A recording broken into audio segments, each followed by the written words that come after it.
jury, does everybody have a notebook in front of them? And does everybody have a writing instrument? Okay. At this point in time, I'm going to read you one instruction before we begin opening statements. And then tomorrow morning, before we start taking evidence in this case, I'll read you several more of the jury instructions. So the instruction I'm reading you today is on note-taking, so that you may want to begin. You have been given notebooks and pencils. Some jurors prefer to take notes as evidence is presented. Other jurors prefer not to do so. It is up to you individually to decide whether or not you want to take notes. It is not necessary nor required that you take notes. If you decide that you want to take notes during the trial, you may do so using the notebooks provided. Notes are not evidence and should not substitute for you your independent recollection of the evidence. Remember that you are the judges of the believability of the witnesses. Your primary function is to see and hear the witness and observe other evidence. Do not let note-taking interfere with your careful consideration of the evidence. Each time that you are excused from the courtroom, please leave your notebook face down on your chair. When you are excused for the day, please do the same. The clerk will collect the notebooks from your chairs and will return them to your chairs prior to the next time you are to return to court. Your notes will be secured when not with you and will not be read by anyone. When you begin your deliberations, you may have your notes with you. No juror's notes can be given more weight in your deliberations than the memory of a juror who chose to carefully consider the evidence without taking notes. Accordingly, notes taken by a juror are to be used only as a memory aid for that juror. Do not look at another juror's notes, and do not show your notes to anyone else. You may have also noticed that the testimony of witnesses is going to be tape recorded during the trial.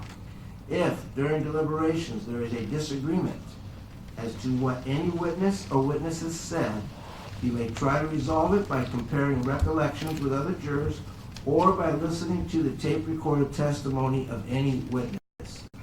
You may not rely on someone else's notes to resolve such disputes, as jurors' notes are not evidence. Mr. Kalachek, are you ready to proceed? I am. I think we figured some of the lights should be dimmed so the jury can see the screen a little bit better. Please.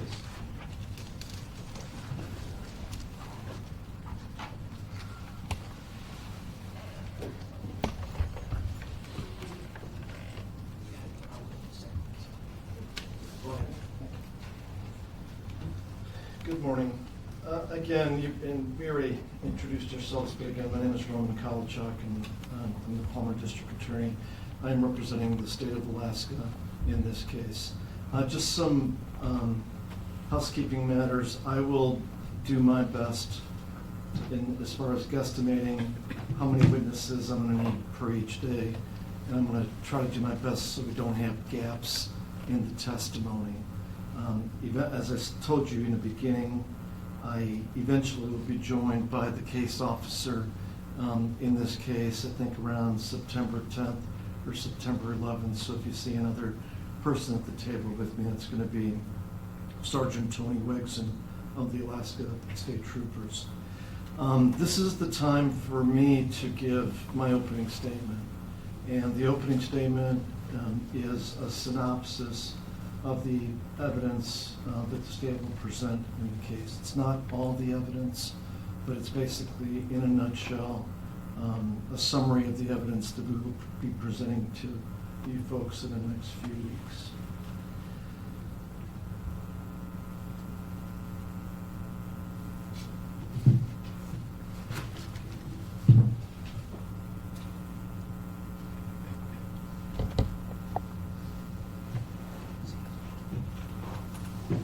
This case is going to take you back to November 13th, 2016,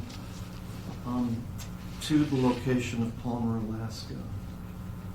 On that particular day, and the way this case came to light was that 16-year-old David Grunwald of Palmer did not come home that evening. November 13th, 2016 was a Sunday. and David was supposed to be back at school on Monday morning.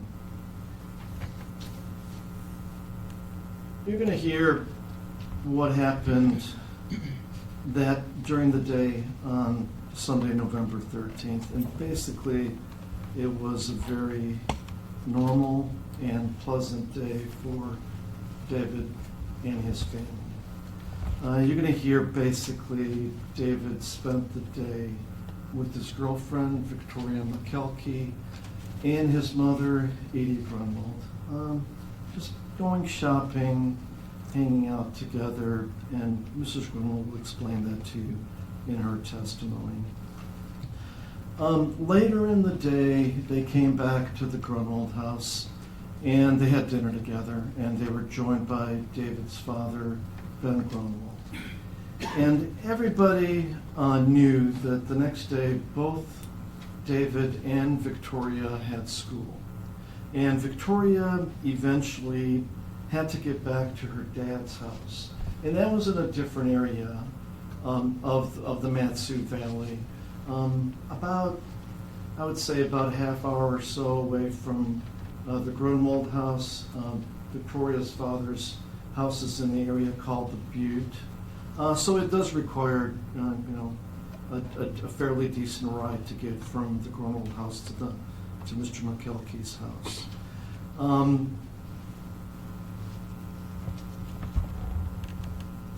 David was going to drive Victoria home, and you're going to find out that he just had recently obtained this Bronco. Now you can see that it's an older vehicle, but you're going to find out that David was extremely happy to have this vehicle. Normal for a 16-year-old young man. He was very happy about having this vehicle.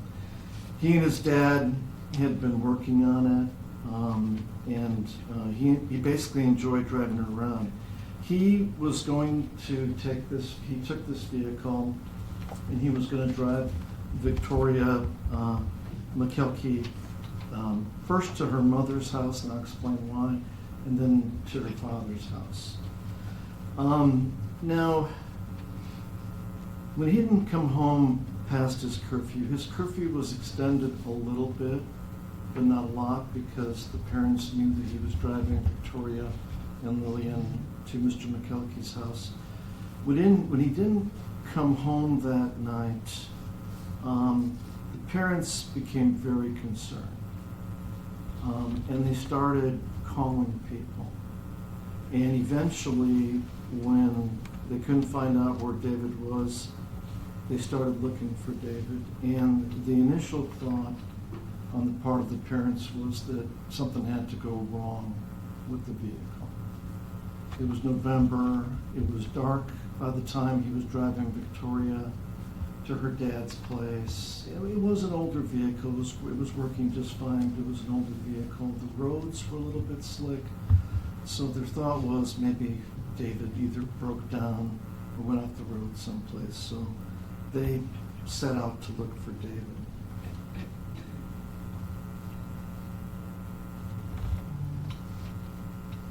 What happened earlier in the day is important for you to consider as part of this incident. This is David Evans, and he was 19 on November 13th, 2016. And while David Grunwald was with Victoria McKelkey, David Evans had texted David Grunwald and asked for a ride, which is normal as far as teenagers. Some teenagers have vehicles. As you know, some teenagers don't have vehicles. And David Evans asked for a ride. Now, he wanted a ride to Eric Allmendinger's house. And the reason David Grunwald said no problem was because Eric Allmendinger's house is a few blocks away from Victoria McKelkey's mother's house. And David Grunwald had to take Victoria to the mother's house first so she can get some of her clothes and belongings before she went to be with the father. She spent time at her mother's house at times and times at her father's house at times. So David Grunwald knew he would be in the area anyway, so he told David Evans no problem. And about 5:40 p.m., David and Victoria left the Grunwald house. And about 5:53 p.m., they picked up David Evans on a road called the Palmer-Wasilla Highway. And just as it sounds, that is a road that connects the town of Palmer and the town of Wasilla. And Pioneer Pizza is roughly someplace in the middle of that particular road. David Evans was on foot, and he went into the Bronco. You know, after dropping, what David Grunwald did was he drove straight from Pioneer Pizza to Victoria McKilkey's house. And her house is closer to the town of Palmer. It's there's a tsunami warning center, and there's a neighborhood behind the tsunami warning center, and Victoria McKelkey's mother lives there. And Eric Almendinger's house was, like I said, a short distance away. So David Grunwald drops off Victoria rather, at her mother's house, and then he takes David Evans to Eric Almendinger's house. And when he dropped off David Evans told David Grunwald, or suggested that David Grunwald should come back later after he dropped off Victoria at her father's, should come back and hang out. And David Grunwald had been at Almendinger's house before. He did know David Evans before. He had hung out with Eric Almendinger at Eric Almendinger's house before. So there was nothing unusual about this so far. At about 6:12, after David Grunwald picked up Victoria and Lillian, about 6:12 he had to stop at the car store, at the Safeway car store in Palmer, because the Bronco was acting up a little bit. It was running a little bit hot, and David had to go inside with a jug and go, I believe, to the Starbucks counter and have the person working there fill up the jug with water, and he put water into the radiator of the Bronco. Again, nothing unusual so far. He dropped off Victoria and Lillian at the father's house, at Victoria's father's house, about 6:20 p.m. And David Grunwald had told Victoria that he may hang out with the boys at Eric Almendinger's house before he goes home and goes to bed. And again, Victoria didn't make anything of this. It was just normal. They said their goodbyes, and David left. Now, later that evening, Victoria became very concerned.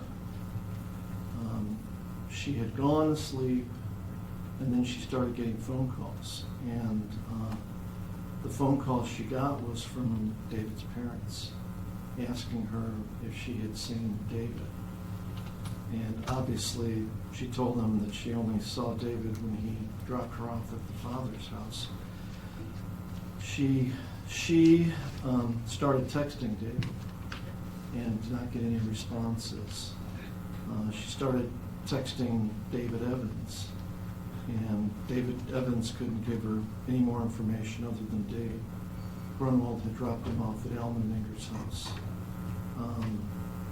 She texted Eric Almendinger to try to figure out where David was, see if it was with him, but there was a delay, and eventually Almendinger got back with her on the text and said he was in Anchorage and he was drunk, meaning Almendinger. So he didn't provide any information. We learned from our evidence that David never came home on November 13th. His parents never found him. His friends never found him. Search parties never found him. The search dogs never found him. And the people looking from the air never found him.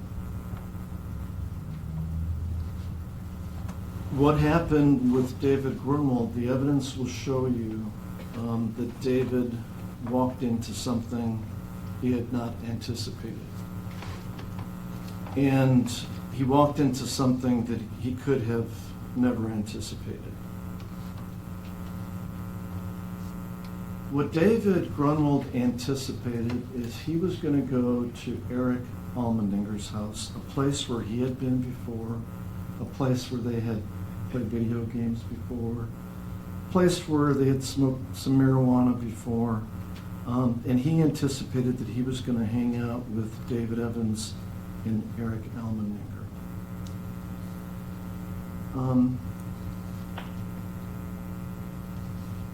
There was a problem that night that developed at the Allmendinger home, and it relates to David Evans. David Evans lived there a few weeks before with Eric Allmendinger. And this was with permission of Eric Allmendinger's father, Rodney Allmendinger, and more importantly, with the permission of Eric Allmendinger's grandmother, Myler.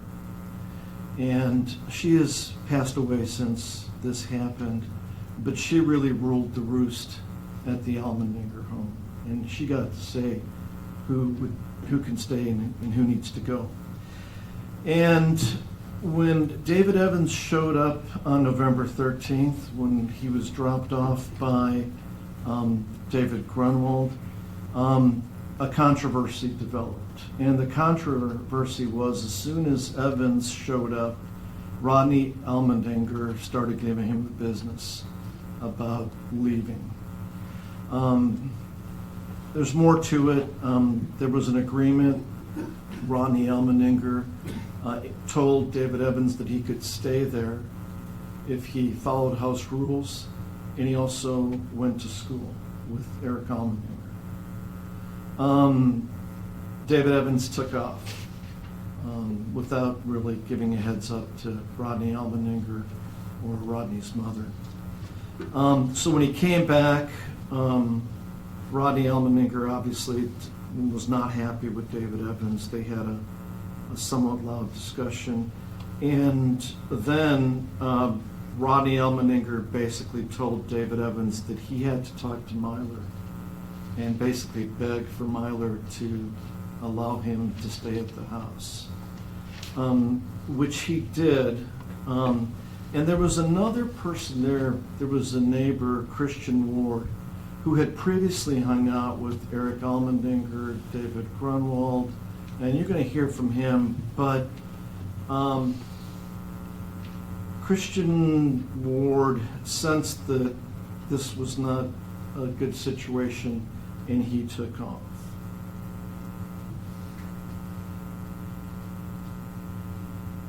So Eric Allmendinger and David Evans were busy in the house with Rodney Allmendinger and Myler Allmendinger. And David Grunwald ended up hanging out with some people he didn't know very well, and some people he didn't know at all. The person to the far right, Dominic Johnson, was one of those people. He was 16 years old on that day. Austin Barrett, bottom left, was one of those people. He was 19 years old on that day.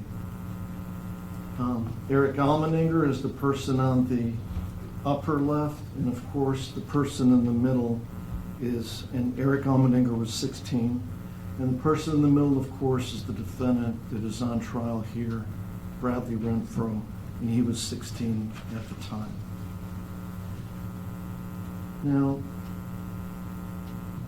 and because of the goings-on in the house, and because likely there was going to be some marijuana smoking when everybody was hanging out, David Grunwald and the people I just showed you in the previous slide ended up in this particular camper trailer. This was a trailer that was parked at times, most of the time, on the Allmendinger property. Rodney Allmendinger used it sometimes when he went to various places to sell some of his glass products. He is a glass blower, glass window maker, those kind of things. Back to what the evidence will show as far as what David Grunwald anticipated. When he was hanging out in the trailer with this group of young men, he didn't anticipate what this group was really capable of. There was an underbelly to this group. First and foremost, as far as common denominators or common characteristics, the people in this group, including the defendant, liked to emulate the Crips gang.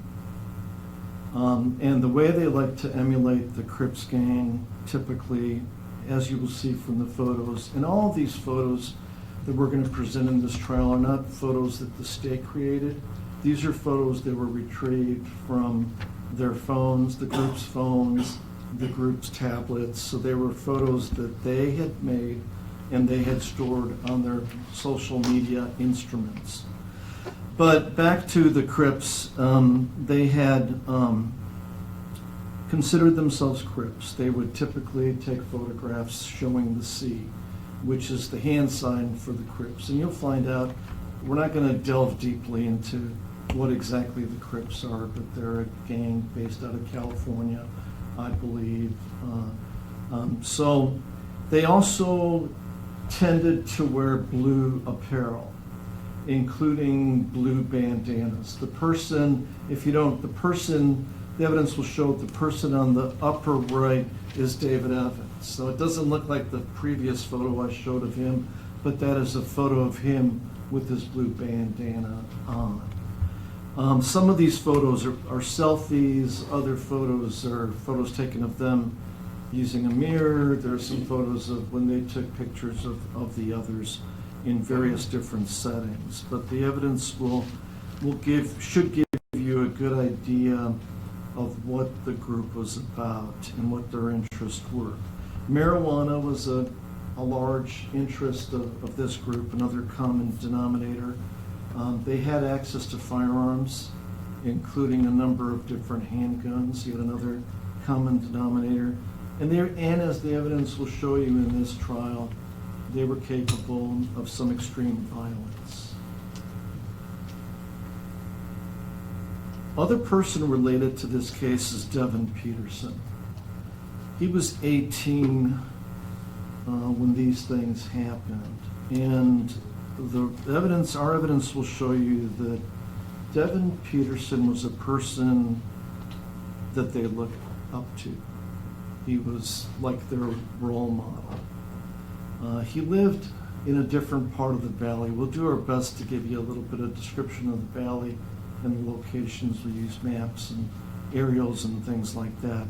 But Devin Peterson, his house was about a half-hour, 40-minute ride from Palmer. He lived with his mother, Alana Peterson. But Devin Peterson also saw himself as a Crip, or portrayed himself as a Crip. And again, the common theme, blue. So as you see here, there are some, in this photograph that was retrieved from their social media, he has two handguns. He's got his hoodie on with the hood, and then superimposed on the photograph are the words, "And when I go, lay me in a blue coffin." Again, a reference to the Crips gang.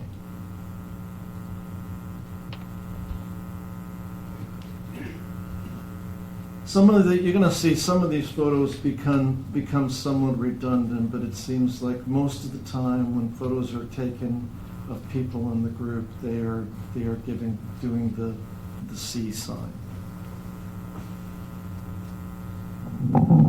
Now, before Johnson and Austin Barrett and Bradley Renfro came to Elmeninger's house. They were hanging out in a shed located at a different house. And the shed was on the property of a family that Alyssa Bledsoe was living with. And Alyssa Bledsoe was Bradley Renfro's girlfriend at the time. Before they went over to Eric Elmeninger's, before they made contact with David Grunwald, they were hanging out in the shed located on the property, on Alyssa Bledsoe's property. And this was walking distance to Eric Elmeninger's house.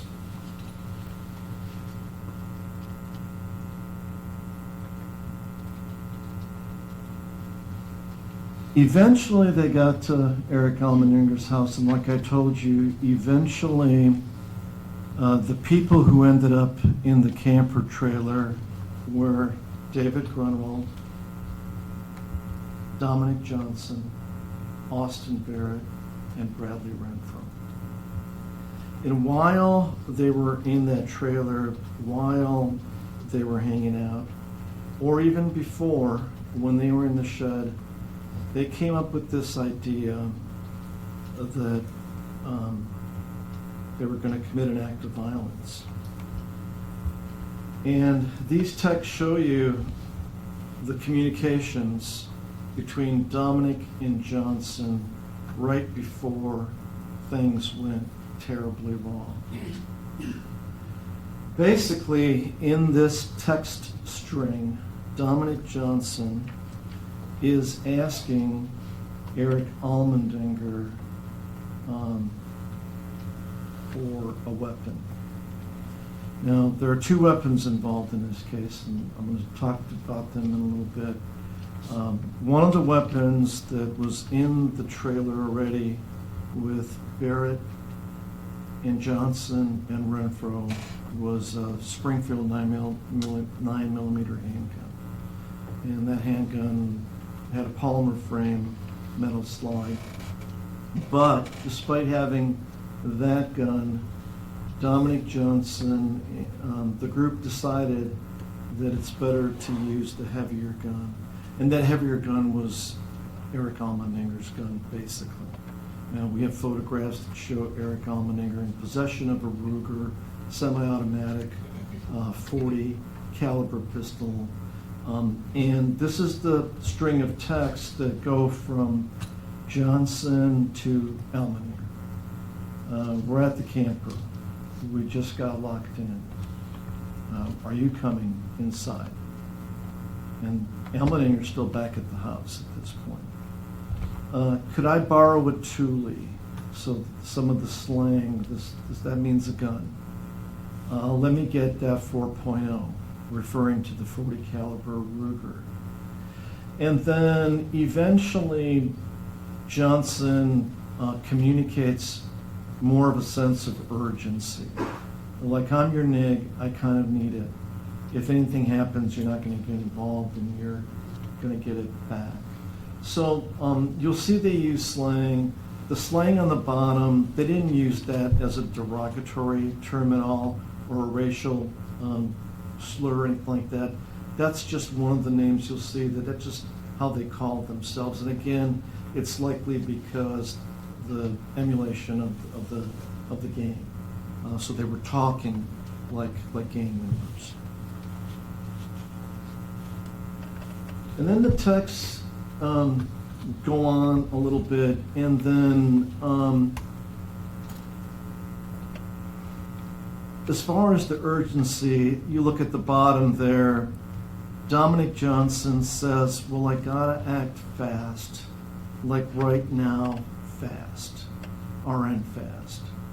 And then they both talk about ceasing the text messages and phasing over into Snapchat.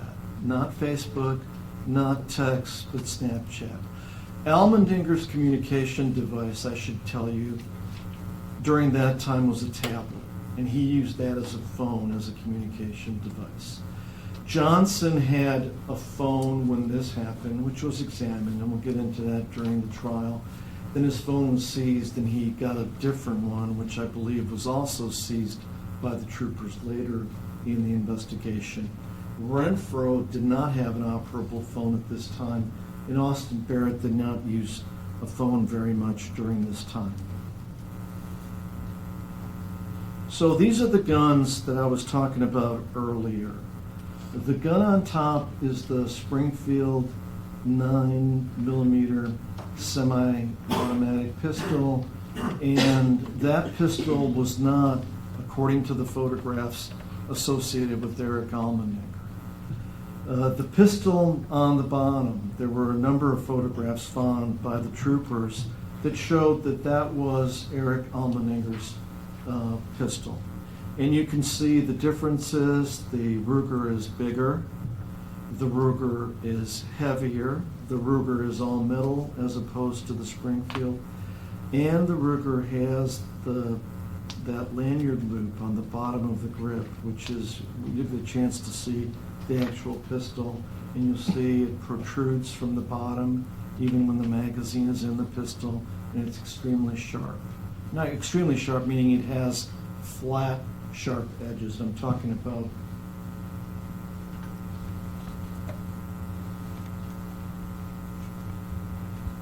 that part of the pistol. Now, Eric Allmendinger could have resisted. The evidence will show. He could have stayed at home with his father and his grandmother, but he could not, and with David Evans, who was still there taking a shower and whatnot, because they allowed him to clean up before he was going to leave. But he couldn't resist because he was part of the group, and they were super tight, and they acted as a group, and he couldn't resist, and he did bring that Ruger out there. This is the result of what happened after Eric Allmendinger brought the Ruger pistol into the camper. Now, David Grunwald had gone to the bathroom. He had to go pee, and there was a bathroom in there, and he closed the door to go pee. The others were still in the camper. That's likely when Dominic Johnson texted Eric Allmendinger asking for the Ruger. At some point, the door was blocked by a foot, likely. And David Grunwald likely thought that his friends or his acquaintances were just pulling a prank on him. You know, ha, I'm in the bathroom. Okay, you guys are holding the door. Let me out. But when he came out, it wasn't a prank. He was beaten with, we know, at least one pistol, maybe more. He was bleeding as a result. The hope on the part of the group was to knock him out, like you see in the movies or the TV shows, but that didn't happen. He was struck repeatedly over the head, bleeding in the trailer, going in and out of consciousness. And there was a discussion amongst the group, and on that evening in the trailer, they had decided that David was going to be eliminated. They didn't knock him out. They had a person on their hands that was severely injured, bleeding, barely able to stand, and they made a decision that he needed to be eliminated.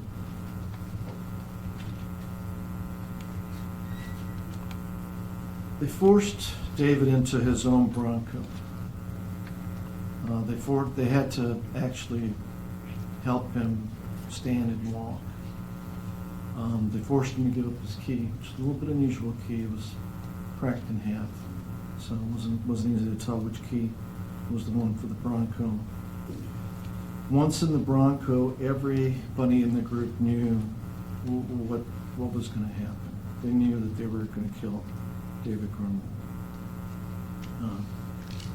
The purpose of this doesn't look, like we said, the state doesn't have to prove motive.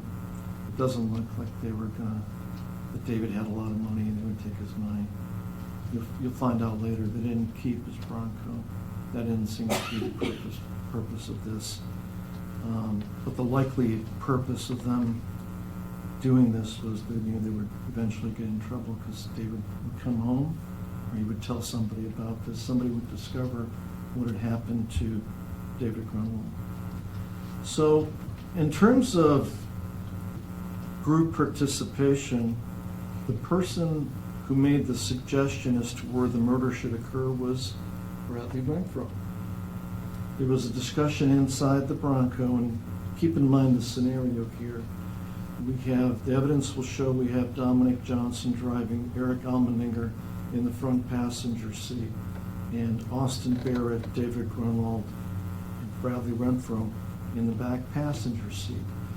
And David Grunwald is still alive, and he still has ears, and he's able to listen to what the group is saying, and they're talking about where they're going to kill him. And Bradley Renfro made a suggestion. He said, let's do it in the Jim Creek area. That's an area, Jim Creek flows into the Knik River. The Knik River is fed by the Knik Glacier. Jim Creek has been a somewhat controversial area in the valley. Could be a good fishing spot. It's a popular four-wheeling spot. It has had problems in the past with people like leaving stolen cars there, abandoning vehicles there, burning vehicles there, shooting vehicles up there. I think for the most part the troopers got on top of that and they started cleaning the area up. But Bradley Renfro suggests let's do this at the Jim Creek area. They're driving in the Bronco. David is begging for his life. He's basically trying to say everything he can say to prevent them from killing him. Take my wallet. Take the Bronco. Take me to Mr. McKelkey's house, because Mr. McKelkey's house is on the way. To get to the Jim Creek area from Palmer, there's the second bigger intersection in Palmer. The first intersection is the intersection of the Glen Highway, and the main road that takes you into Palmer is the gas stations and the Fred Meyer and the cars. Second intersection is Arctic, and now there's 2 gas stations there. If you make a right, if you're going north on the Glen, make a right on Arctic, it takes you into the Butte. The road turns into the Old Glen Highway, goes over the Matanuska River first, then it winds its way into the Butte. So they are driving, they're taking the same exact drive that David had taken earlier in the day to take Victoria back to her father's house.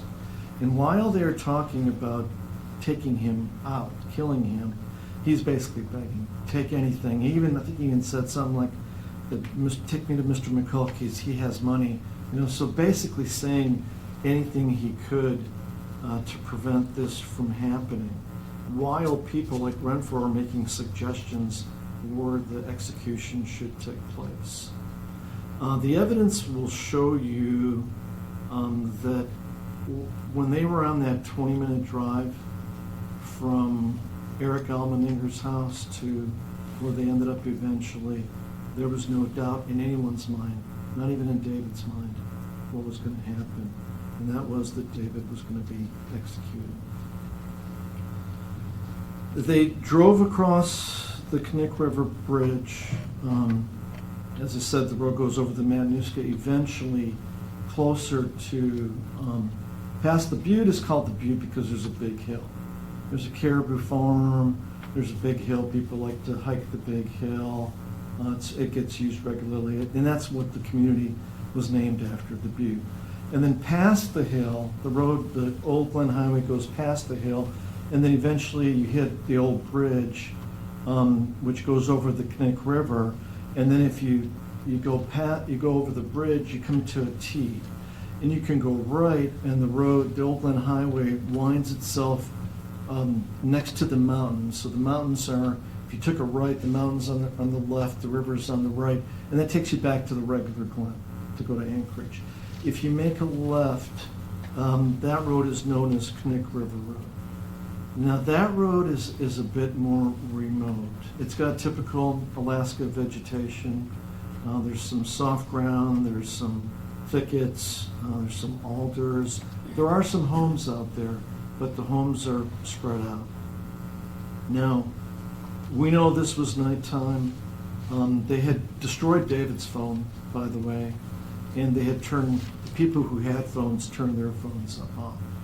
So people were aware that of the cell towers, that phones can ping off the cell towers and such, so they turned their devices off.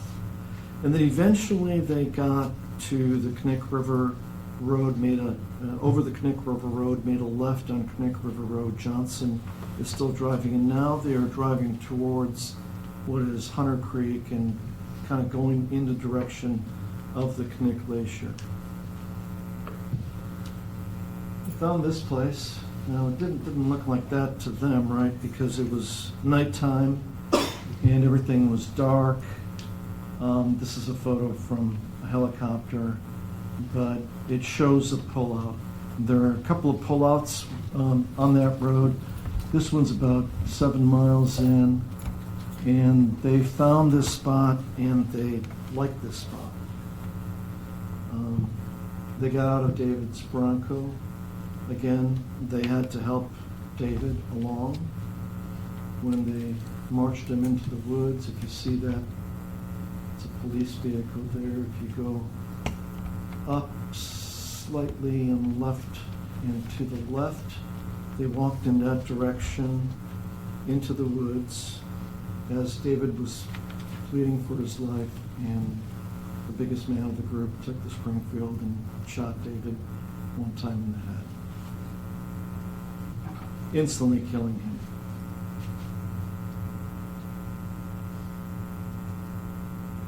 But the night wasn't over for the group. They knew there were things to be done. One of the first things they did when they started reactivating their phones was they used Dominic Johnson's, presumably it was Johnson, but we don't know. They used Dominic Johnson's phone to place some phone calls for some advice. And the phone calls were placed to Devin Peterson. So now we have obviously the same group, with the exception of David, who's left in the woods, as you saw from one of the prior slides. Same group is driving all the way across the Matanuska Valley to Devin Peterson's house. Now they gotta cover up their crimes. So what do we do next? Well, suggestion time. Defendant Bradley Renfro again pipes up. I know where we can get some gas cans at Devin Peterson's house. So they drive for about half hour, 40 minutes across the valley in David's Bronco all the way to Devin Peterson's house. By this time it's getting late. Devin Peterson's mother is home, as was Devin Peterson, but of course Devin Peterson knew they were coming because he had been on the phone with at least one of them. When they get to Devin's, the mother does come out at some point, because who's coming to the house that late on a Sunday evening? The mother comes out, she sees who it is, she sees they're in a truck she doesn't quite recognize. Devin Peterson verifies to his mother that those are his friends. And the mother goes back inside, and the group, now being Eric Almeninger, Dominic Johnson, and the defendant, Bradley Renfro, get the gas cans from Devin Peterson's house. Now, they drop Austin Barrett off at Devin Peterson's. You'll have to, as far as you'll have to determine why they did that. Did they do that because Austin Barrett was the oldest and he was the shooter? Possibly. We can't prove that to you, but it could be a possible theory in this particular case. they, talking about other possibilities, they possibly dropped both guns off at Devin Peterson's that night too. The reason I say possibly is we don't know quite for sure, because the guns, remarkably, were recovered by Alaska State Trooper investigators in December, early December, at this same house.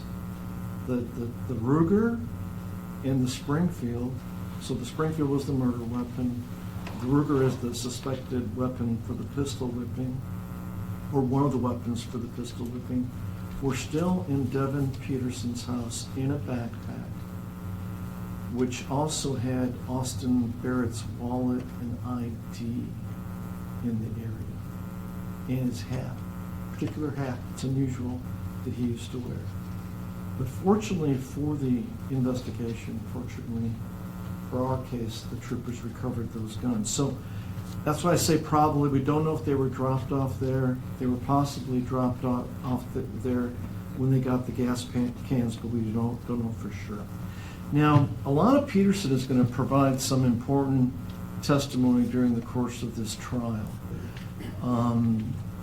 Devin Peterson's mother, and she's going to say when Austin was there, he was acting paranoid. He was looking out the windows. Every little noise made him kind of pop up and look out the window. And you will hear from our evidence that Austin Barrett, part of the group, actually spent a night, it was fairly cold that night, spent the night in a vehicle. I don't know if it was running or not. The trooper seized it eventually, spent the night in the vehicle. Eventually, when Alana Peterson woke up and saw that Barrett was in there, despite her thoughts about the situation in Barrett, she felt that she had to get him back in the house so he didn't freeze to death. But that's the evidence you're going to hear about what happened with Austin Barrett. So the gas cans were in the possession of the group, and their next stop was the Holiday gas station, intersection of the Parks Highway and Pittman Road, fairly close to Devin Peterson's house. And fortunately for us, in these modern times we live in, a lot of places have surveillance video. And here on this slide you see a photograph of this defendant, Bradley Renfro, part of the group, strolling into the Holiday gas station to buy the gasoline. What happened was, again, the group is pretty careful. Despite having their phones on, they know there are cameras at the Holiday gas station. So they parked the Bronco. And there are not too many Broncos around nowadays. A lot of them have rusted out or fallen apart. So it's a pretty identifiable vehicle. They parked the Bronco. There's a road, a frontage road, that kind of goes between the Parks Highway and the Holiday. And the Holiday has two sets of pumps. There's more pumps on one side facing the south. Then there are a few pumps on the north side, and I believe they went to the north side. But nonetheless, they parked the Bronco so the Bronco will not be captured on the cameras. And Almendinger waits in the Bronco, and the two people that walk to the Holiday are Renfro and Johnson. And here you see Renfro. He walked in there, and he had interaction with the clerk by himself. The others in the group were not there. So he could have done anything, said anything he wanted, done anything he wanted. He takes money out of his pocket, likely David Grunwald's money, pays for the gas. I don't remember whether he got change or not. We'll look at that video when we get to it. And then he walks out the door. Now, another interesting thing as far as, the group organization, the group collaboration, while Renfro is paying for the gas, you can see in this still photo from the surveillance, see the gas cans there. One of them's down on the ground laying flat on its side. And that's Dominic Johnson with his hat on backwards, and he's fiddling with his phone. And then we provide some other photographs which show that he was on his phone. And you could probably guess who he was on the phone with. The phone records will show that his phone was connected to Devin Peterson's phone.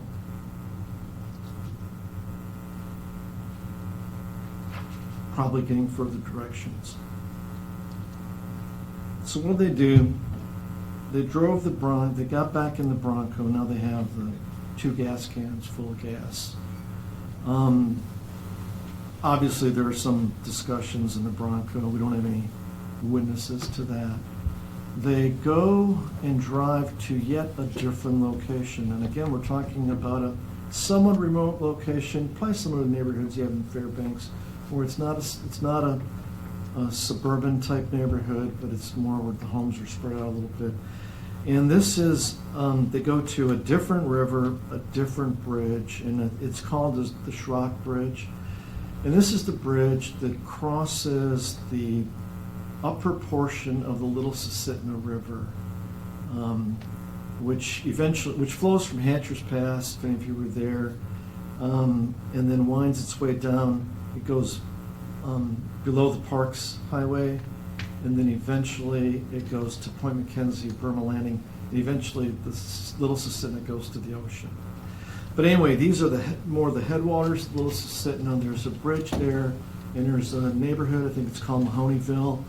And again, it's a place where there has been a little bit of issue. People like to stop by the bridge. There's a little parking area there, party and whatnot. But they stop there. They hang out for a while. They smoke some marijuana, and then they drive the truck to basically beyond all the houses. It's the end of Sightsee Road, I believe.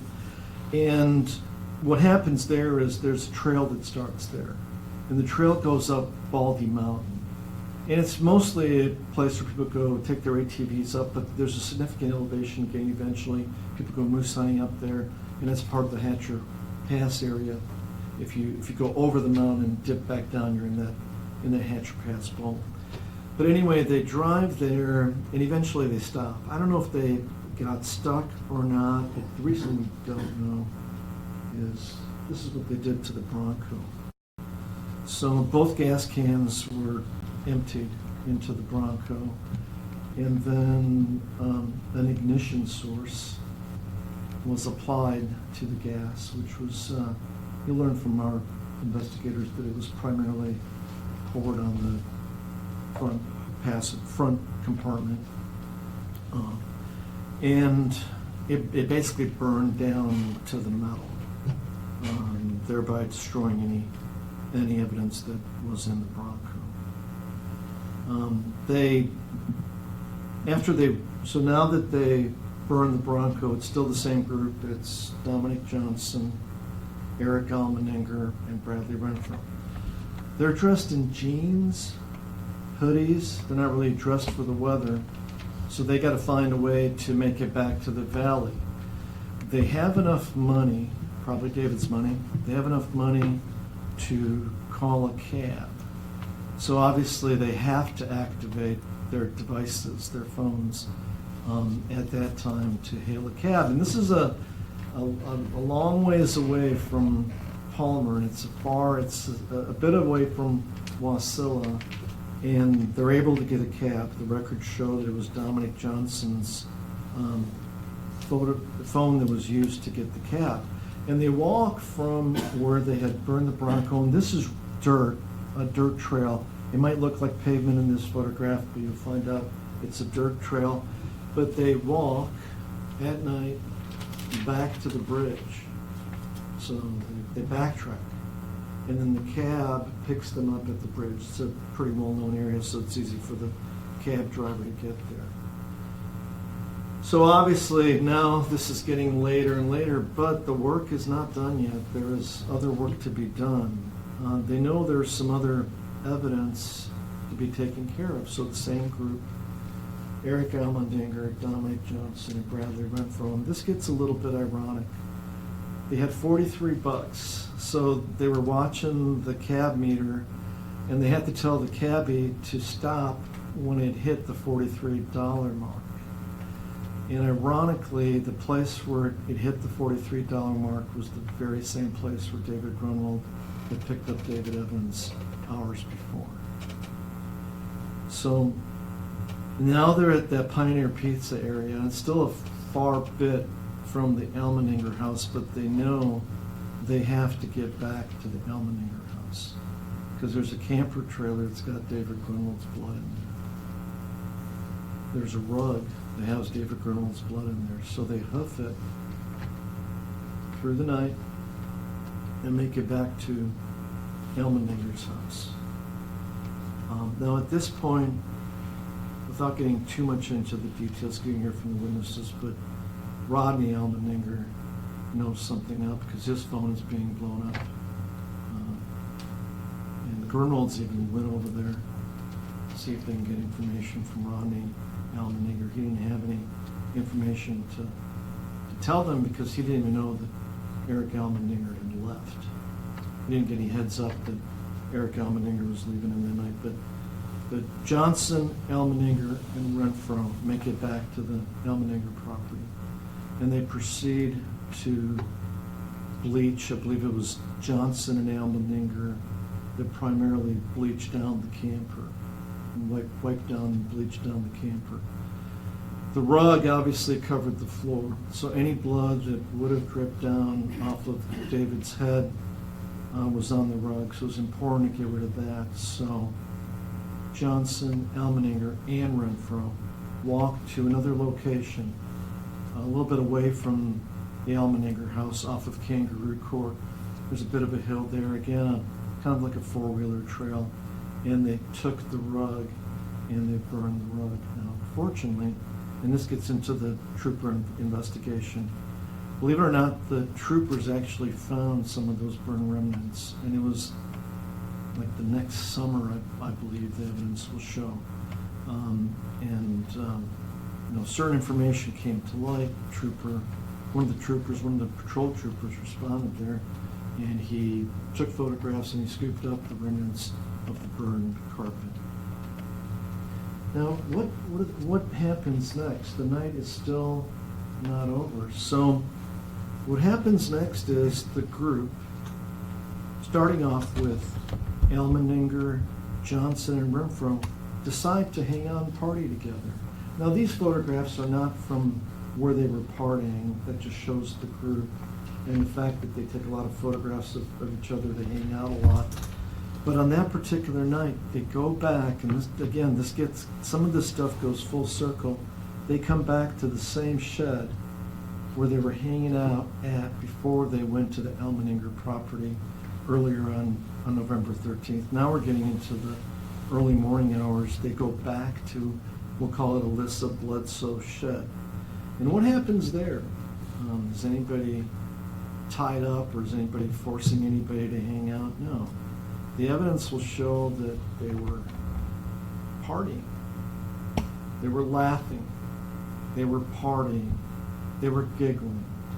At some point, Eric Elmeninger gets so drunk he pees his pants.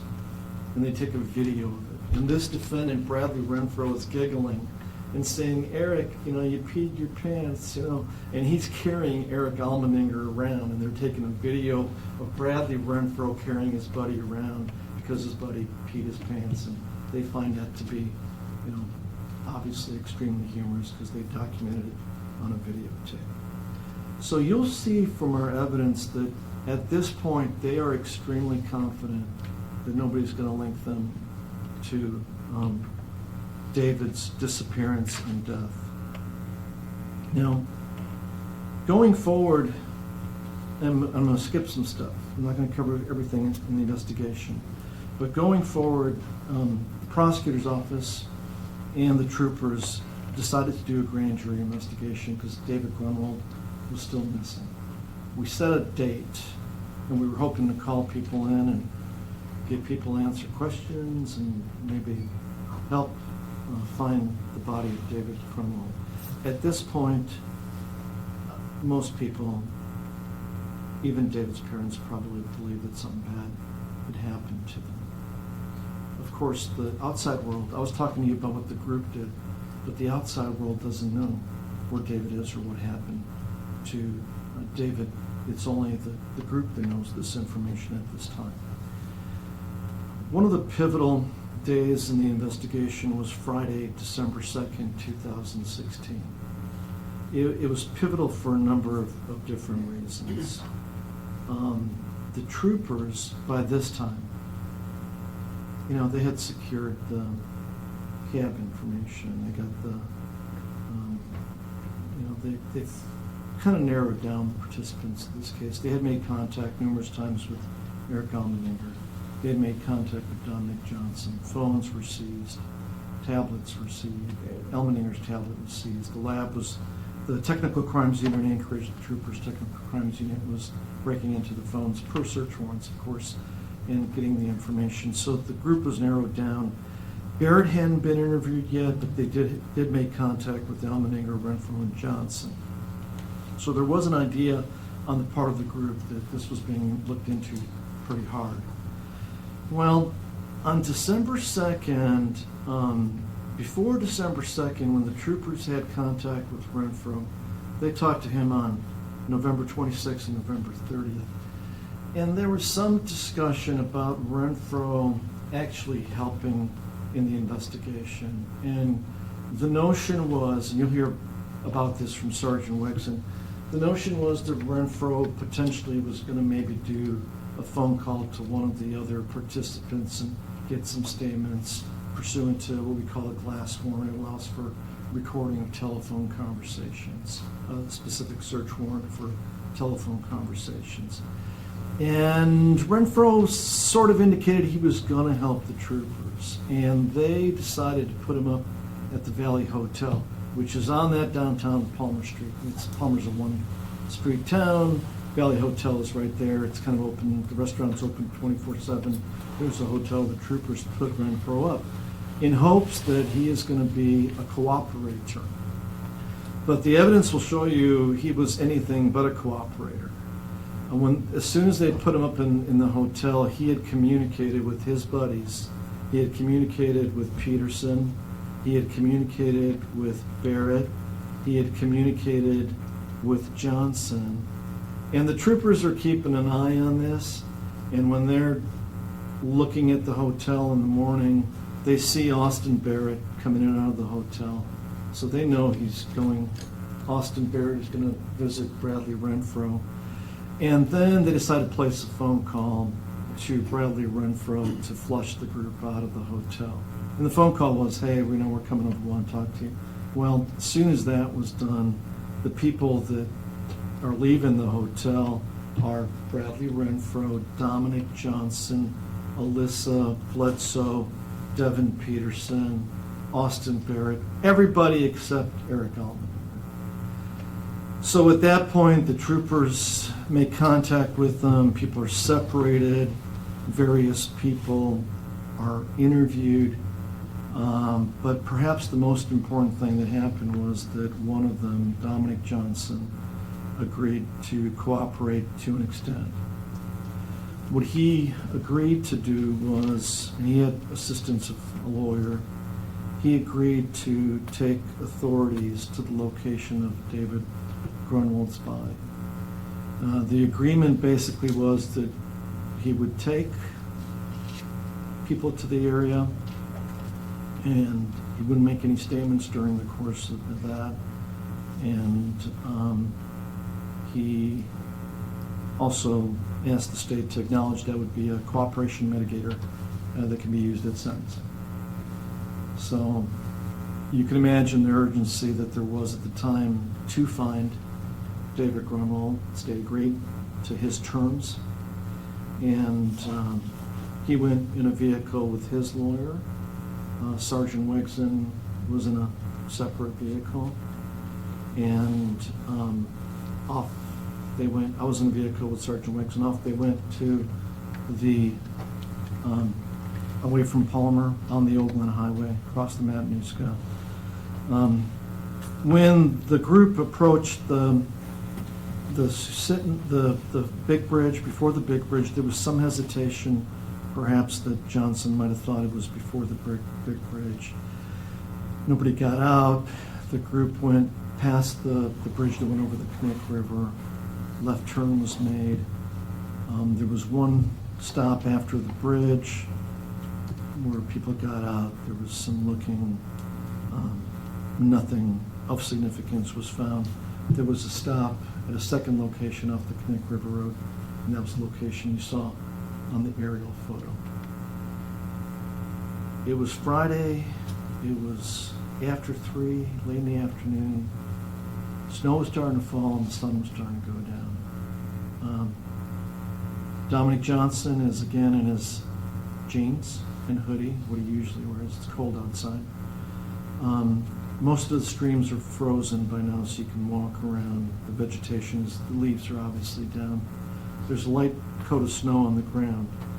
And the efforts to find David Grunwald on that day were almost called off due to sunlight or daylight.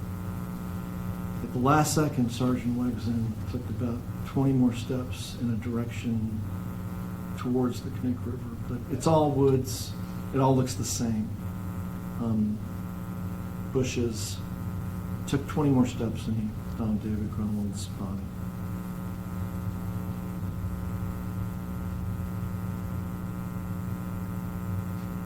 Photograph of David after the snow was removed from his body. His body was frozen to the ground. He was wearing the same jeans and orange fleece pullover he had on that night, same slippers. He wasn't anticipating to be out in the woods or in the weather. He was just doing a quick errand to run Victoria home and hang out with what he thought were his friends.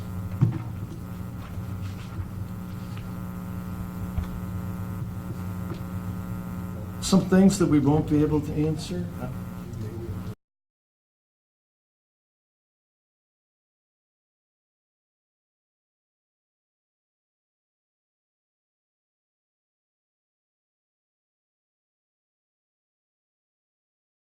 The events that I have just described to you in the opening statement.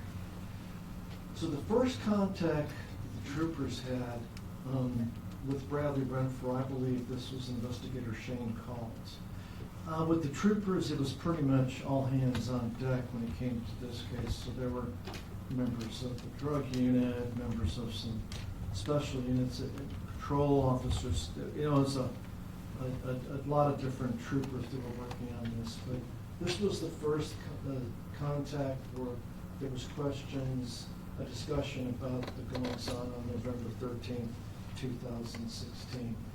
And again, I acknowledge I picked out some things, but we'll give you all of it in our case. But Renfro said that he was drinking that night. He expressed some surprise when the troopers told him that David was dead. He said he hadn't been caught up on that information, that David Grunwald was dead. And he goes into where he was on November 13th, and this is what he said to the trooper investigator called on the 26th day of November. So remember, if you I'm going to have a counter up here as an exhibit. To put it in context, this is before December 2nd when David Grunwald's body was located. And before Eric Almendinger was arrested, Eric Almendinger was arrested the same evening that David Grunwald's body was located. He was arrested. That was the next thing Sergeant Wegson did. He arrested Eric Almendinger. But anyway, expressed surprise. Then he goes into what he did on that particular day. He was at Devin Peterson's on Sunday, November 13th, 2016. Sorry, typo on my part. Dropped off by his mother at Alyssa's later. Did not arrive with Dominic or Eric. And he basically said that he was drunk that day. He didn't recall whether he was in a cab with Eric Almendinger or Dominic Johnson. This is going on November 26th, and then later in the interview, confronted by the trooper. There was some confronting, there was some begging by investigator called for Renfro to provide information. He admitted being in the cab. Then, there was some questions like, are you withholding information because you're afraid of the others? And those are the quotes from his statement, saying that he could beat up those kids if he wanted to. He took 4 years of Taekwondo. Then he acknowledged they were at the Little Sioux, Little Susitna. He said he didn't remember like 90% of that night because of his level of intoxication. Again, it was asked that, come on, are you withholding information because you're scared with the others? He said, I'm not fucking scared. Then he keeps saying that he doesn't remember anything. And remember, you'll hear the investigator called statements. He's virtually begging him to give information.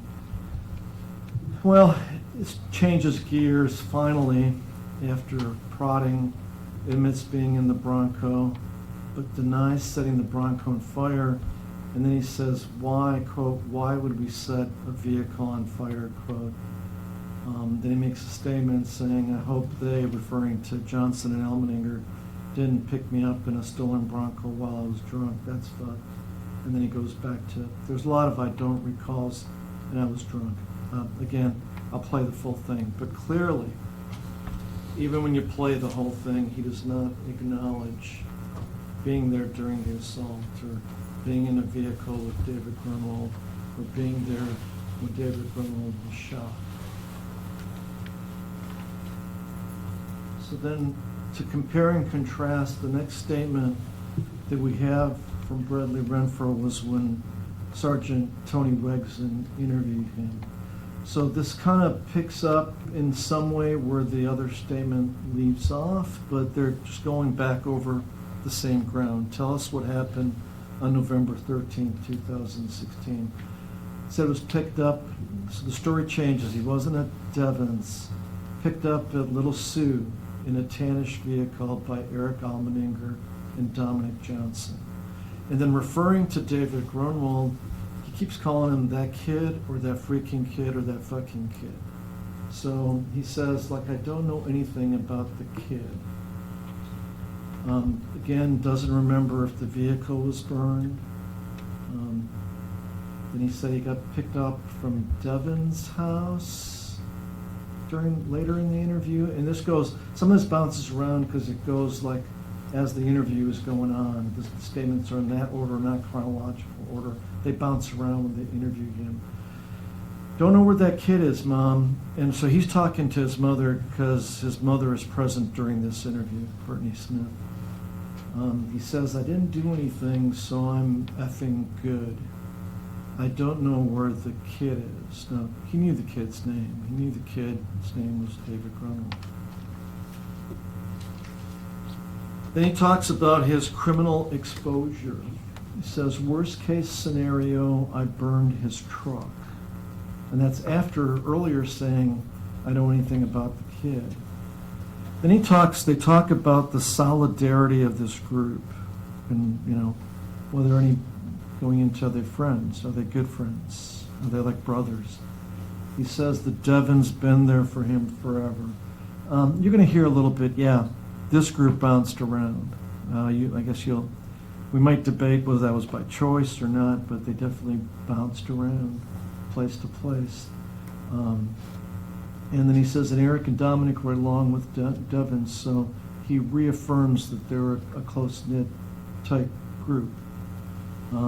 Then the story goes on to say he did get picked up by Eric and Dominic, but it was at Devon, in the Bronco, but from Devon. So you see how the statements change.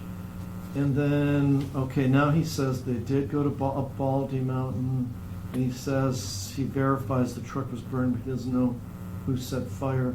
And then he says they used alcohol, not gasoline. So before the troopers found that video at the Holiday gas station. So, but again, it doesn't acknowledge being at the camper trailer. Doesn't acknowledge being with David in the Bronco. It doesn't acknowledge going out to Knik River. More as to the 11:30 interview. Eric paid for the cab. He didn't know that the effing kid. He didn't see anything. You guys are trying to frame this on me. After the cab, they went to Eric's, then to Alyssa's. That's the truth. He thought it was Dominic's Bronco. And then he says Eric and Dominic are obviously involved with that shit. And again, I don't know where that freaking kid is. So make some concessions on November 30th as far as being with Dominic Johnson, being with Eric Almeninger, being aware that the Bronco was burned, but he still says he thought it was Dominic Johnson's Bronco. And then the final slide about what I think is from the 11/30/2016 interview. Again, further concessions after more discussion with Sergeant Wegson. Now, of course, Sergeant Wegson you'll find is an experienced state trooper. He actually, just when this case happened, he took over the investigative unit in Palmer. So this was virtually his. He was in the burglary suppression unit, and just virtually when this happened, he took over the unit. But an experienced trooper. I don't have his questioning. He does a lot of questioning and talking, but then,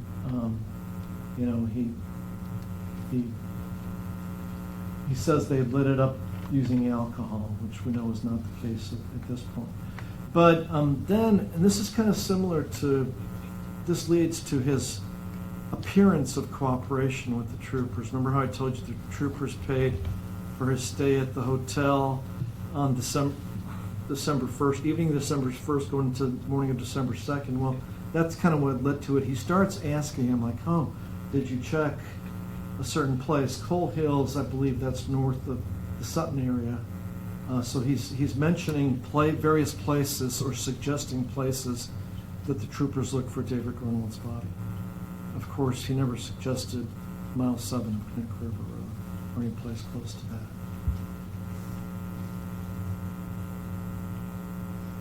Now, this is the final interview with defendant Bradley Renfro.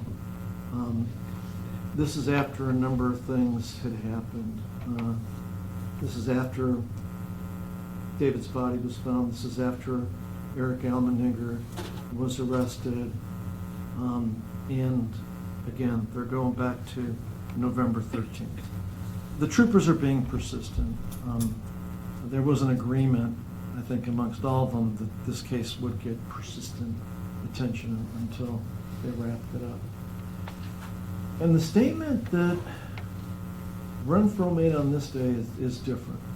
It's quite a bit different. One of the first things he said in that interview was everything Eric said was true. So he knows Almeninger was arrested. He knows Almeninger made a statement. I'm not going to get into that. But he kind of says what he thinks Eric said. The one that he said were not DJ, but the other one. And this is referring to who was the shooter. So Renfro obviously doesn't say that Renfro is the shooter. But when he talks to the troopers about what is the truth, what is the lie, he first says what Eric said was the truth, where he said it wasn't Dominic Johnson, but it was the other one, meaning Austin Barrett, process of elimination. There's no other people involved in this.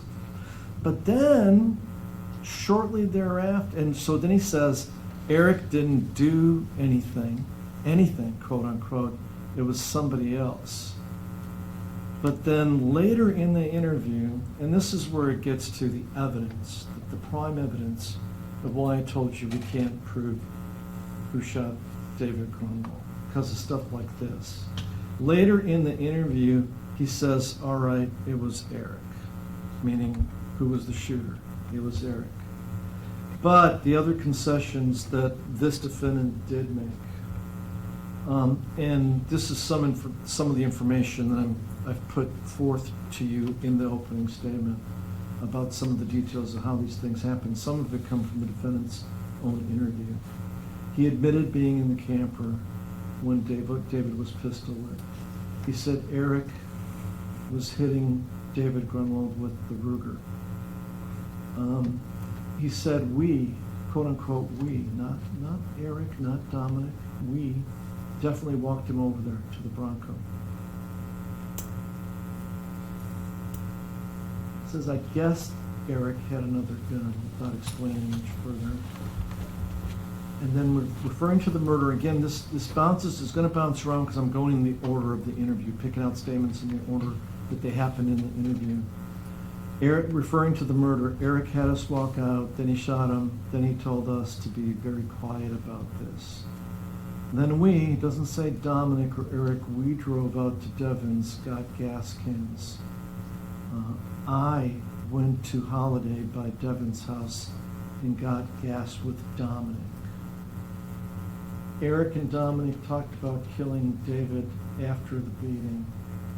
Then I, not Johnson, not Almendinger, then I, referring to himself, said, we should do it at James Creek. Back to the murder, Eric made us all hop out. Eric said Eric pulled the murder weapon from his backpack. Now this is the part where he didn't quite explain what did he do with the 40. If he's holding the 40, what did he do with the 40 when he pulled out this other gun from the backpack? And interestingly enough, again, attention to details, when you listen to our evidence, that being the tapes of these interviews, you'll see that for the good chunk of the interview, Bradley Renfro left his friend Austin Barrett completely out of it when he's describing this event, except for that first part when he said the other guy, likely referring to Austin Barrett. He talks about how early in the event the decision was made to kill David Grunwald, and he acknowledged that the decision was made when David got out of the bathroom. He verifies that Eric Almendinger, Dominic Johnson, and Austin Barrett are not true gang members. And then eventually, when it's brought to his attention that he was leaving Austin out, he admits that Austin was in the trailer. As to the beating, he says he heard the noises when David was being hit with the gun. And then later, as to the continuing associations, as I will call it during our case, he admitted that he continued to hang out with the people from the group. So as to the issue of whether he was scared of anybody, he admitted to being with Eric on December 2nd, 2016. And then again, I'm telling you again, it bounces around just the order of the interview, the statements that I pulled out. I asked him, Devin, for the gas tanks. Then he goes like it was everybody's idea of burning the Bronco. There was group consensus or unanimous decision that they should burn the Bronco.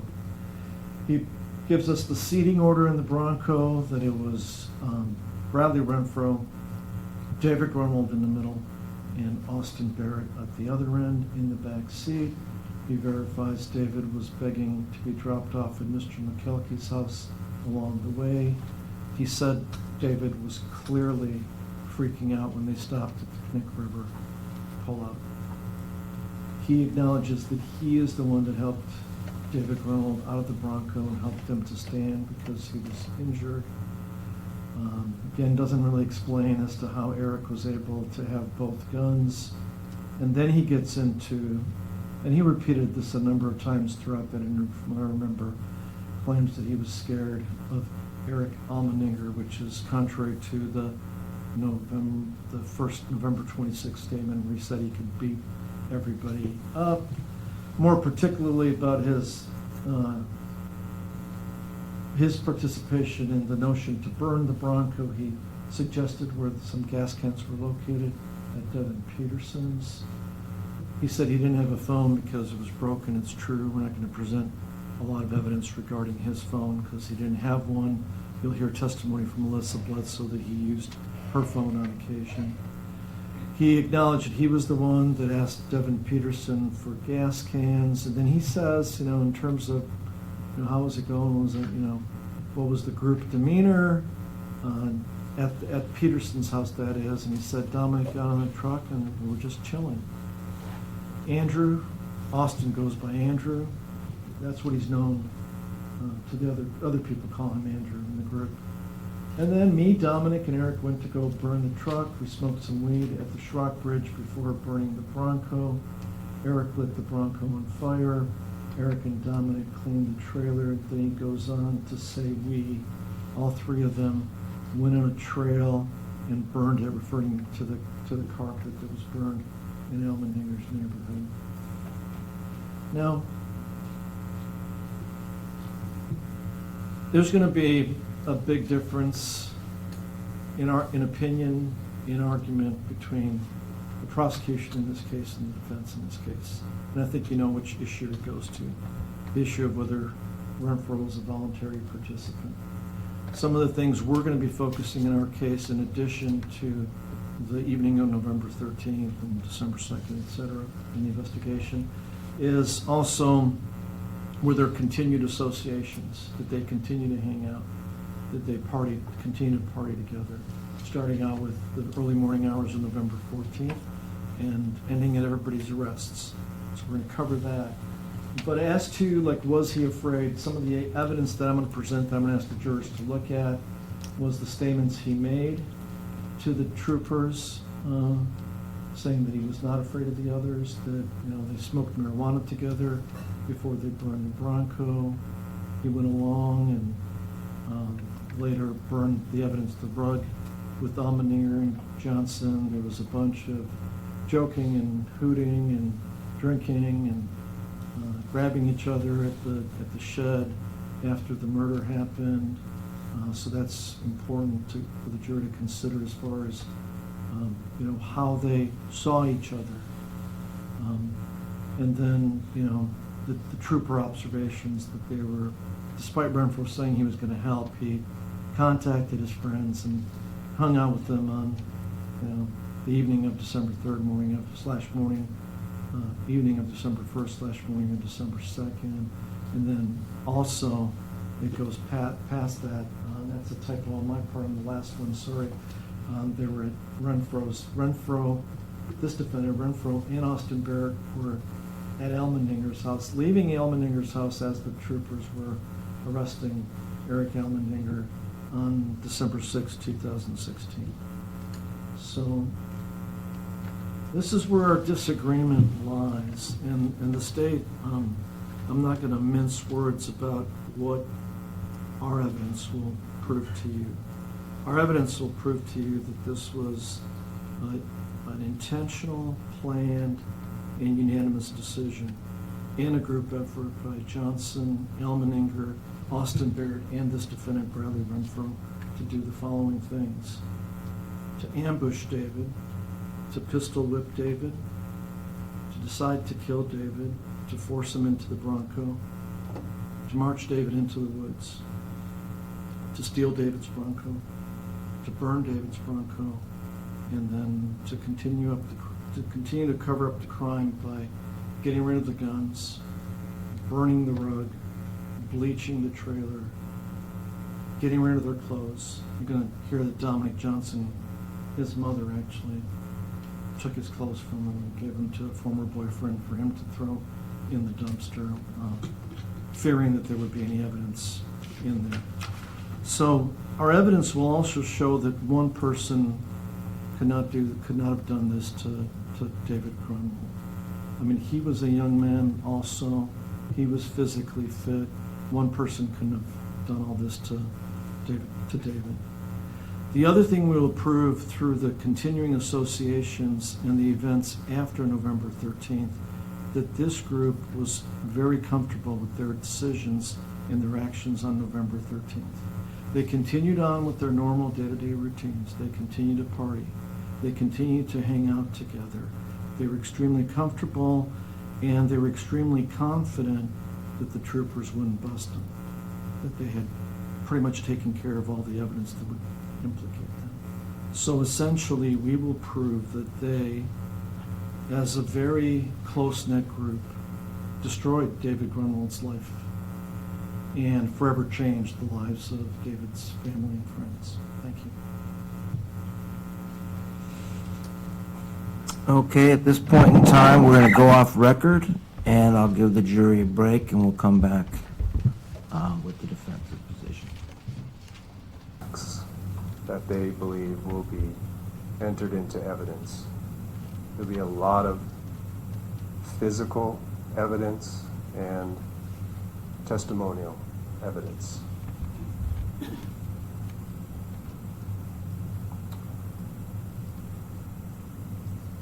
This is not a movie in the sense that was referenced in voir dire. a movie has a predetermined outcome. So keep in mind, keep an open mind until you've heard all sides, or both sides of this horrible crime. This will not be about law enforcement. The troopers expended a huge amount of resources, crime labs, both in and out of state. And we have no criticism for the work they did. For those of you that watch crime movies, this case will have just about every type of forensic evidence, from ballistics to blood analysis, DNA, cell phone towers, social media, etc.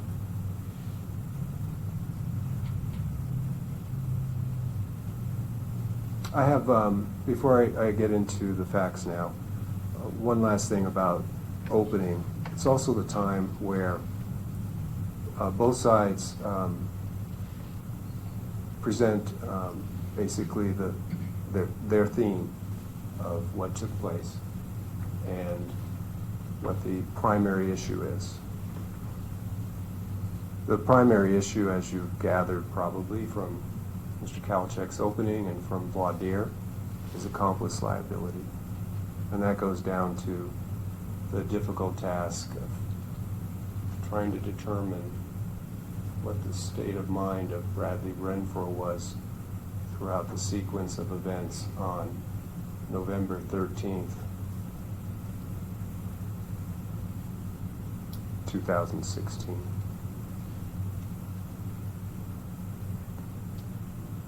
And I do have just two exhibits. You saw this photograph. You saw this photograph in Mr. Kalachek's opening. This is the trailer at Eric Allmendinger's house. This is where David came over to party with the others, and I believe that this trailer will be towed up here, and as part of the state's evidence, you will be given a walkthrough of the trailer itself. But I thought it might be helpful to have an understanding of the layout now, who was there, where they were in this trailer when David was beaten, pistol whipped over the head.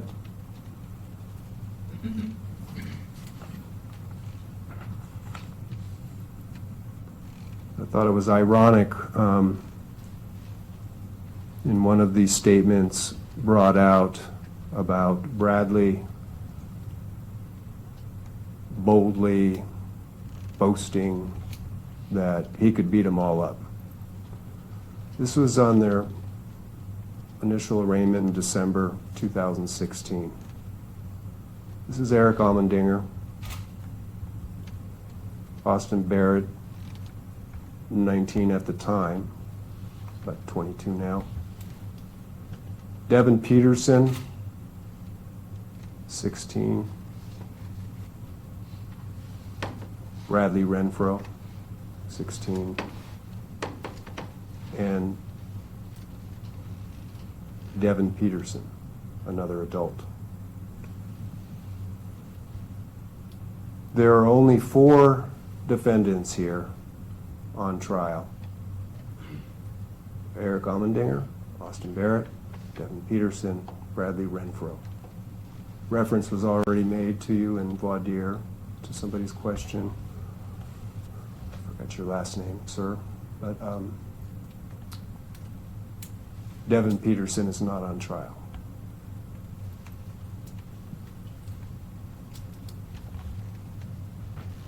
Regarding the trailer, It's approximately, I'm judging, maybe 16 to 18 feet long. Maybe 8 to 10 feet wide.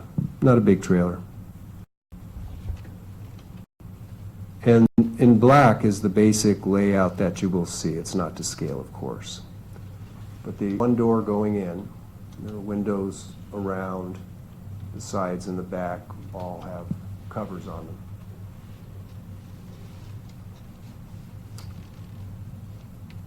Or shades inside. Walking in the door, a closet and some drawers. Then this corner here is the bathroom. And then there's a sink, counter table area. And across from there is one of those bench tables where there's a table and then there's seating on 3 sides of it. And then the bed at the back of the trailer. So in green, DG, David Grunwald, this is the bathroom he was in. And he was assaulted, pistol whipped, just outside the door. In purple are the co-defendants. Dominic Johnson was standing here after David entered the trailer and into the bathroom. Austin Barrett was on the other side. Prior to the assault, Austin Barrett was sitting on this bench here, and Dominic Johnson was sitting just around the corner right here. Bradley Renfro is lying on his side on this bunk. By this time, before David arrived, Eric had stolen hard liquor from his father and marijuana. Bradley had taken numerous shots right out of the bottle and had been smoking marijuana with all of them. And so he was just kind of crashed out on the bed. Not fully awake, but not passed out either.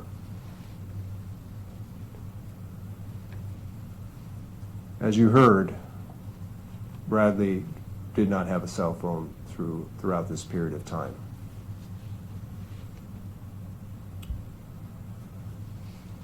But Dominic Johnson and Austin Barrett were sitting here, and they were texting each other, and they were texting Eric in the house. The reason why they were texting is they weren't supposed to be in the trailer. So they had to be quiet. There were no lights on. It's November, it's dark outside.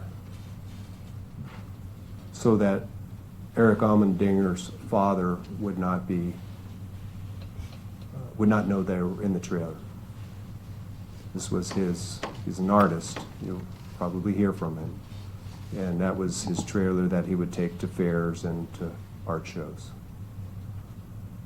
And they were banned from the trailer at this time. But you heard earlier that walked from Alyssa Bledsoe's house where Bradley had her permission to stay in a shack down below the house on the property. It was a cold night, and they had Dominic Johnson, Austin Barrett, and Eric had earlier, late afternoon, went over to the shack, and they partied there for a little while initially. Then they decided to walk over to Eric Allmendinger's house, about a 20-minute walk. When they got there, they were pretty cold. They would usually just go into one of his father's garages. But there was no heat in the garage, and they were already cold. Somebody had the idea, well Eric did. The trailer has an electric heater. The trailer's locked. So they used a crowbar to open the trailer and then quietly go in, where Eric Allmendinger went back into the house because, as you heard, David Evans was packing up his bags and leaving.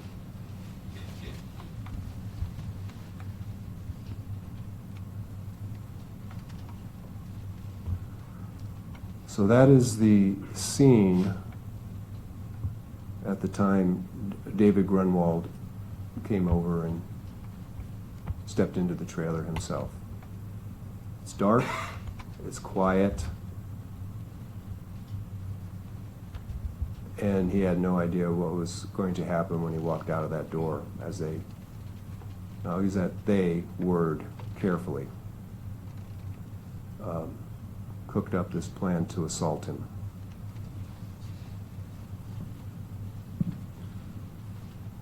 So as I understand it,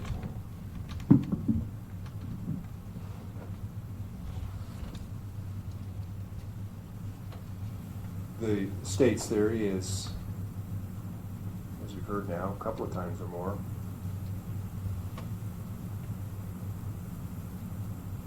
can't explain a motive.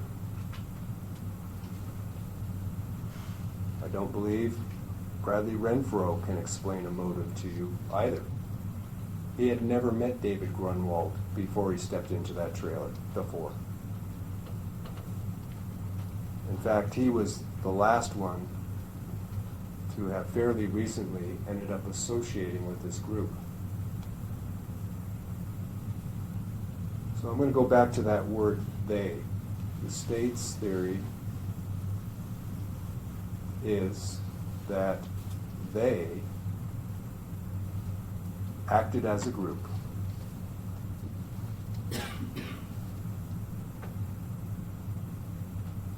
When you will find throughout the next couple of 3 weeks, the 5 or 6 bad acts or bad facts that were selected from hundreds of pages of transcript and hours of interviews with Bradley Renfro by the troopers, and you will get the full context. But when the evidence is closed and you realize just how much evidence was presented or will be presented or has been by that time, you're going to be left with a handful of references of bad facts involving Bradley Renfro. And I expect that those facts, those bad facts, will be, by the time you hear his side of the story, will be put into context. So, as you sit through this trial, you're going to hear "they" a lot. And more often than not, far more often than not, "they" does not include Bradley Renfro. And I'll outline why that is in this opening. So, I'm asking you to be mindful that when you hear "they," the group, more often than not, it doesn't involve Bradley Renfro. The issue, once again, the legal issue, is accomplice liability. What evidence is there that Bradley Renfro planned, participated in the assault, or in the killing of David Grunwald. And those are the key facts you're going to have to sort out and as a context to apply your analysis of Bradley Renfro's state of mind.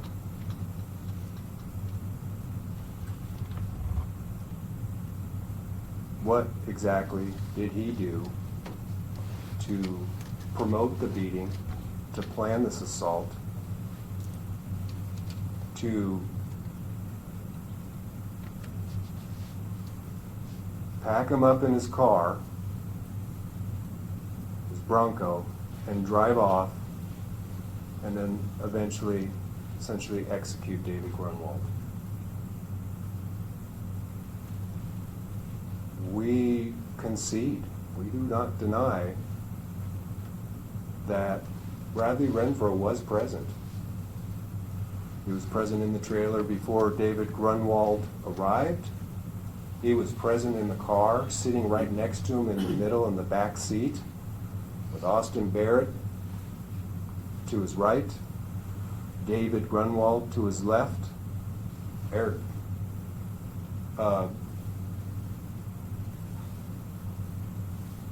Ammendinger, if I'm correct, one of the two, was sitting in the passenger seat in the car with a handgun, sometimes waved around. Dominic Johnson driving with the other handgun.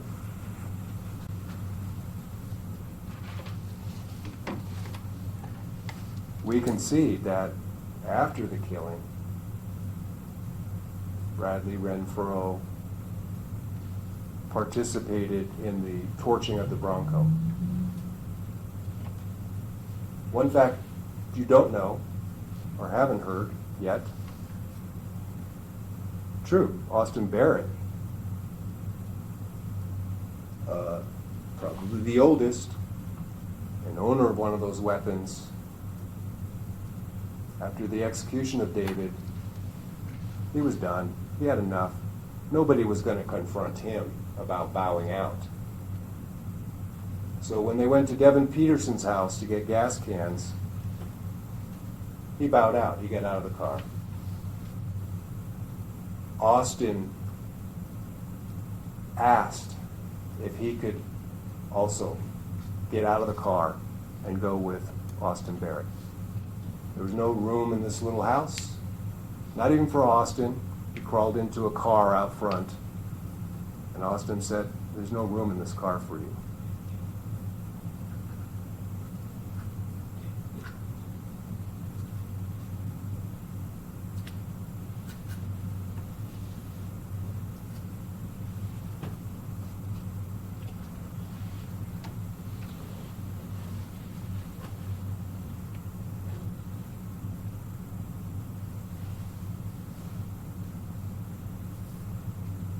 For these bad facts, remember, there will be context to them.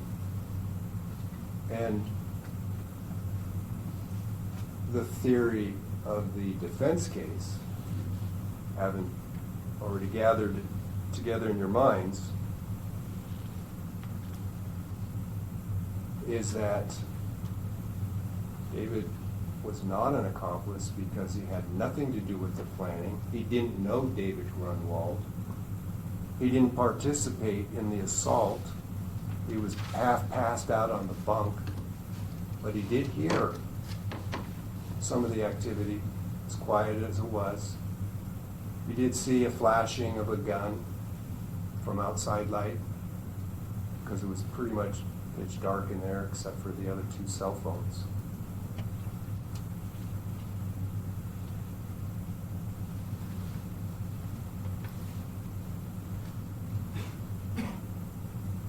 They thought, well, Bradley at least was thinking that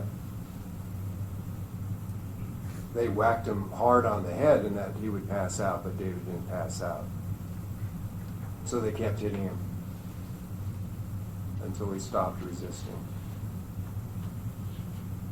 You will see defensive bruises on his arms as he tried to deflect the blows.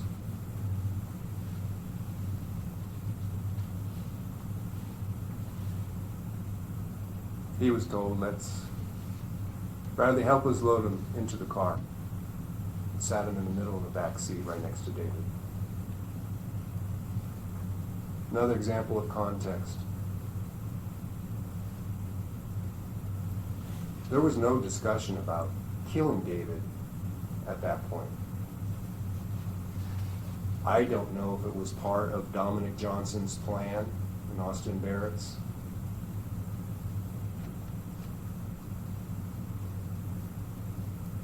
But in Bradley's mind, impaired, shocked by what he had just witnessed and heard,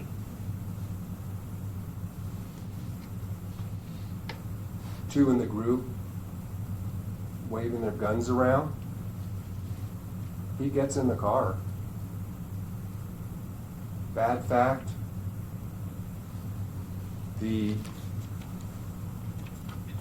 site, the location that he volunteered at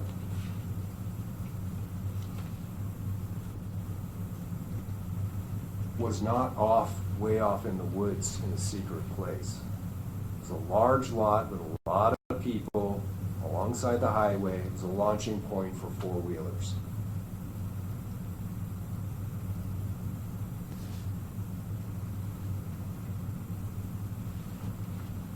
So, frankly, all of the bad facts you heard, including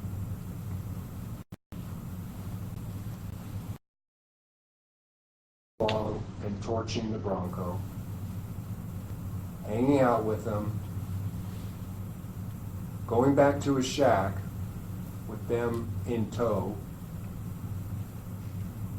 uninvited, but still shocked, still very impaired. And then after the cab drops them off, they do walk to Eric's house and helps clean the trailer. Then they walk over to his shack. They brought more of that alcohol and more cannabis.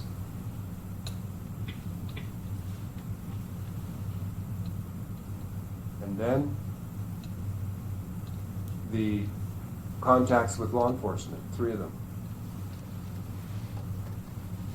And you'll hear or be able to listen to all, and audio, video, at least one of them, all 3 of these interviews. Yeah, he lied at first, and he lied in the second interview to a point. They all lied. Once you hear the entire interview, the context of why he lied is going to become much more clear.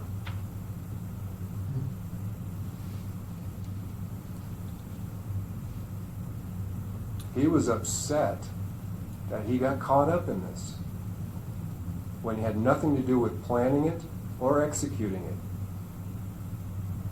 He was afraid he would be disappeared like David Grunwald.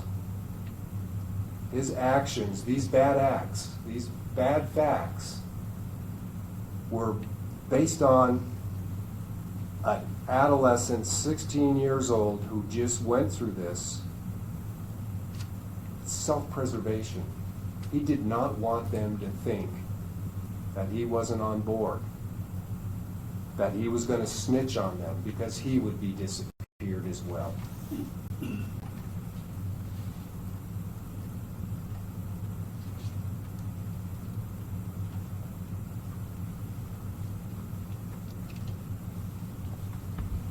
But, like an adolescent, law enforcement read him his Miranda rights, asked him if he understood, said he wanted his mommy there. They waited a couple hours for her to show up. Asked again, you want an attorney? I don't need an attorney. And with, as you would expect, well-trained officers finally broke him down. First thing he blurts out, I'm only guilty of torching the Bronco. In his mind, that's the only thing he had done wrong, and he's pissed, swearing, and he's He's upset because now he realizes he's a suspect for murder. So he lies, and he lies, and they finally break him down. And it starts with admitting what he really did and actively participated in torching that Bronco. Why? Well, you heard a little bit there. You know, where did they park that Bronco? Who did they send in with $10? He didn't have a penny to his name. And Devin Peterson providing the gas cans. They sent him into the store. They knew there were cameras there. Didn't occur to Bradley, though, he would be incriminating himself. Not being as impaired as he was, stumbling down the road.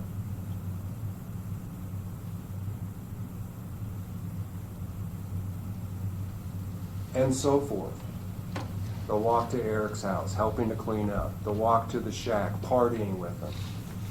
Even after the first two interviews where he lied and lied and lied like the others, testing law enforcement.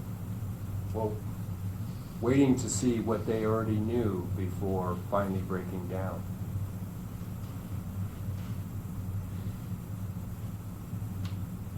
And there was a genuine conversation about wearing doing a glass warrant, glasses, a case, we call it glass warrant, approved by a judge, where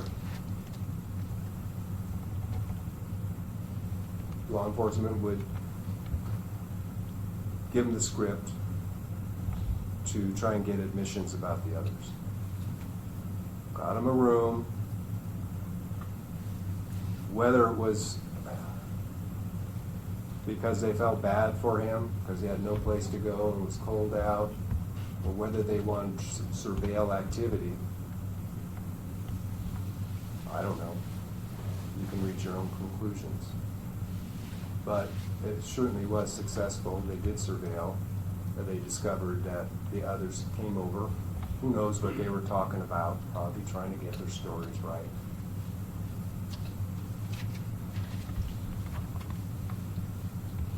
And then it all pretty much comes to an end soon thereafter with his arrest.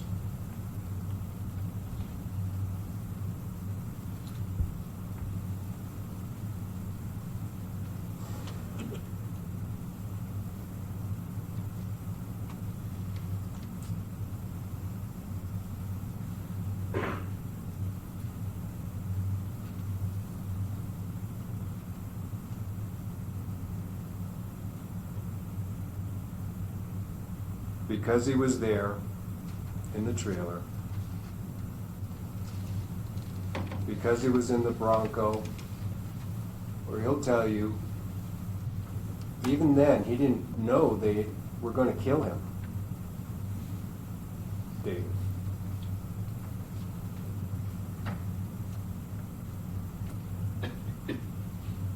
Of course, reasonable adults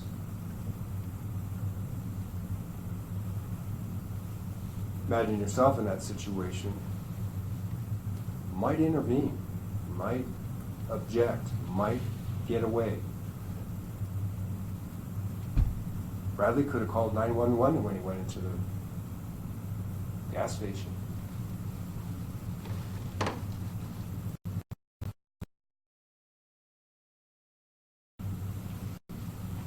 You'll hear some evidence that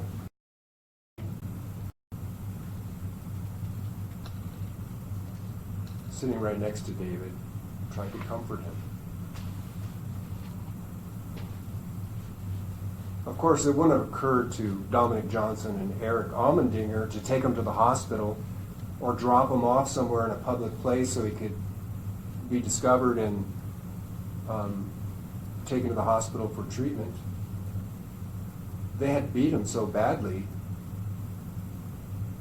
despite David's promises and pleas, I won't tell anybody, drop me off here. they knew they were going to be caught for murder, for this brutal assault. At some point,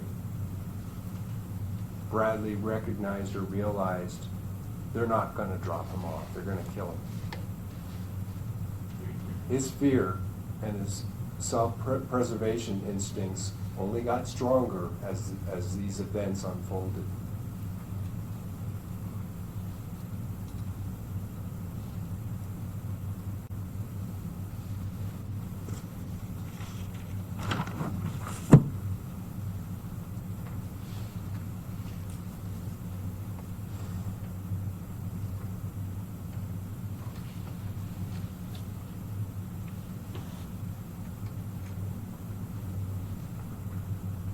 So 5 or 6, I see a number 6 as I paid attention when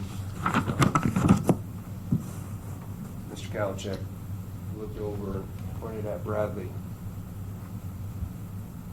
Consider those 5 or 6 bad acts and what was going through his mind. This is the state of mind thing. This is the accomplice liability thing. It's not that the acts didn't take place. But did he did he want them to happen? Did he plan for them to happen?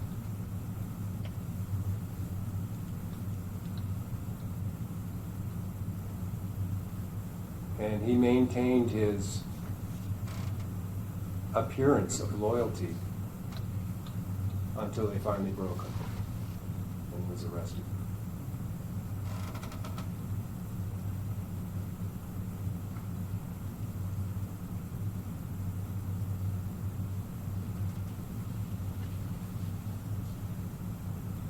Bradley lied about who the shooter was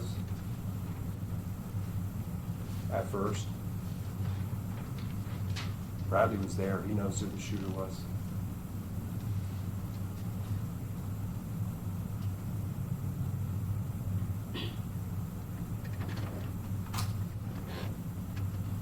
It was only after his incarceration and my appointment as the second attorney for Bradley months later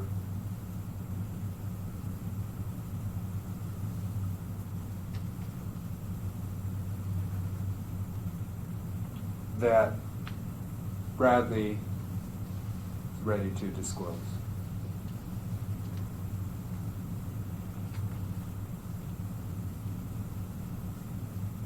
But too much lying had gone on.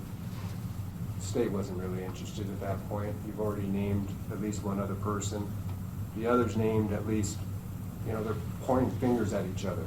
Nobody pointed a finger at Bradley Renfro as a shooter or as participating in the beating.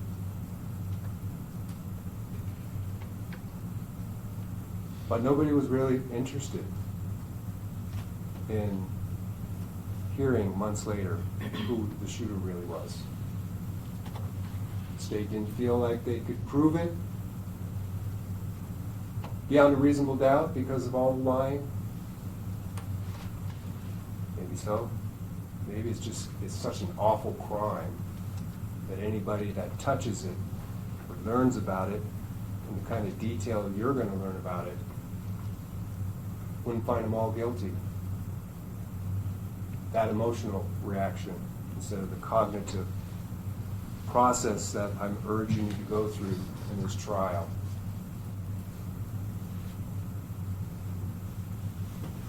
You'll see these photos and more before this trial is over.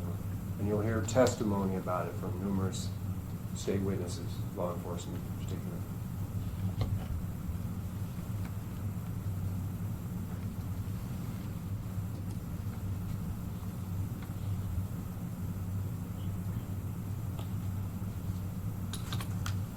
So with that,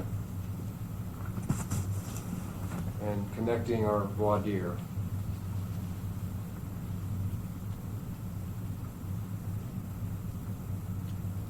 as you sort through the element of mens rea or state of mind, whether Bradley Renfro intended this to go down at all, plan on it, participate in beating him, participating in killing him other than his presence and his own fear, self-preservation, that he would be disappeared if they had a suspicion he was going to snitch or remove himself from what was going on, which would be the same thing, except for Austin.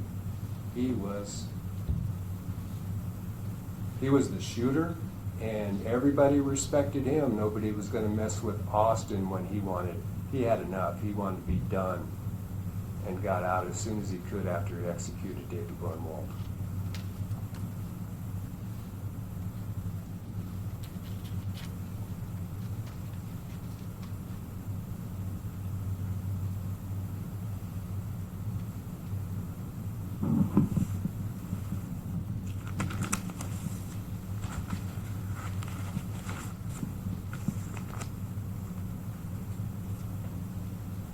Thank you for your attention.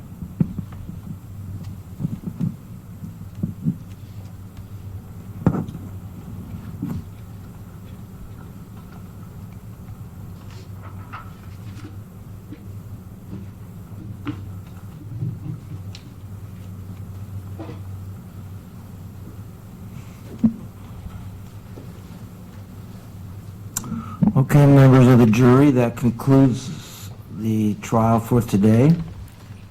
Please report tomorrow at 8 o'clock. We plan on opening the evidence phase of this trial at 8:30. We will go, as mentioned yesterday, till 1:30, both tomorrow and Friday. At this point, I just want to remind you, do not talk about the case, stay away from social media, all forms of media, etc. I will give you some additional jury instructions tomorrow morning that may assist you in evaluating the evidence. Remember, opening statements are just what the parties presume they're going to be putting on as evidence, but it's not evidence in of itself. The evidence phase will begin tomorrow morning, okay? So have a good afternoon, and we will see you at 8 o'clock tomorrow.